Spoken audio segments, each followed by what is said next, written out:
Isayas, Kabanata 55. Sinabi ni Yahweh, narito ang tubig, kayong mga nauuhaw. Ang mga walang salapi ay lumapit din dito. Bumili kayo ng pagkain at ito'y kainin ninyo. Bumili kayo ng alak at gatas kahit walang salaping pambayad. Bakit gumugugol kayo ng salapi sa mga bagay na hindi nakakabusog? Bakit ninyo inuubos ang perang kinita sa mga bagay na sa inyo ay hindi nagbibigay kasiyahan?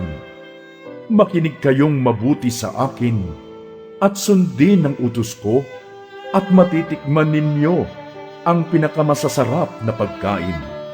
Makinig kayo at lumapit sa akin. Sundin ninyo ko at magkakaroon kayo ng buhay. Isang walang hanggang kasunduan ang gagawin natin. Pagtitibayin ko ang aking walang hanggang pag-ibig kay David. Masdan ninyo, ginawa ko siyang saksi sa mga bansa, pinuno at tagapagmana sa mga bayan. Iyong tatawagin ang mga bansang hindi mo kilala. Mga bansang hindi ka kilalay sa iyo pupunta. Darating sila alang-alang sa iyong Diyos na si Yahweh, ang banal na Diyos ng Israel, sapagkat pinaparangalan kanya.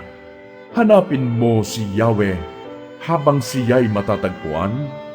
Manalangin ka sa kanya habang siya'y malapit pa. Dapat ng talikuran ang mga gawain ng taong masama at dapat magbago ng pag-iisip ang taong liko. Sila'y dapat manumbalik at lumapit kay Yahweh upang kahabagan. At mula sa Diyos, makakamit nila ang kapatawaran. Ang sabi ni Yahweh, ang aking kaisipay, hindi ninyo kaisipan, ang inyong kaparaanan ay hindi ko kaparaanan. Kung paanong ang langit ay mas mataas kaysa lupa, ang aking kaparaanan ay higit kaysa inyong kaparaanan.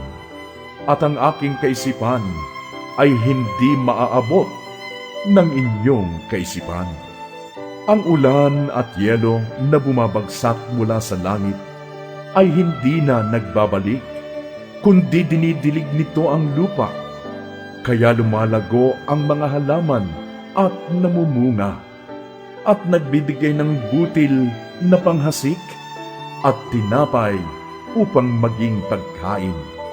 Gayon din naman ang mga salita na lumalabas sa aking bibig. Ang mga ito'y hindi babalik sa akin na walang katuturan. Tutuparin nito ang aking mga balak at gagawin nito ang aking ninanais. May galak na lilisanin ninyo ang Babilonia. Mapayapa kayong aakayin palabas ng lungsod. Aawit sa tuwa ang mga bundok at mga burol. Sisigaw sa galak ang mga punong kahoy. Sa halip na mga tinik, kahoy na mayabong ang siyang tutubo. Sa halip na dawag, mga kakahuyan ay muling darami at magsisirago. Ang lahat ng ito'y parangal kay Yahweh, walang hanggang tanda sa lahat ng kanyang mga ginawa.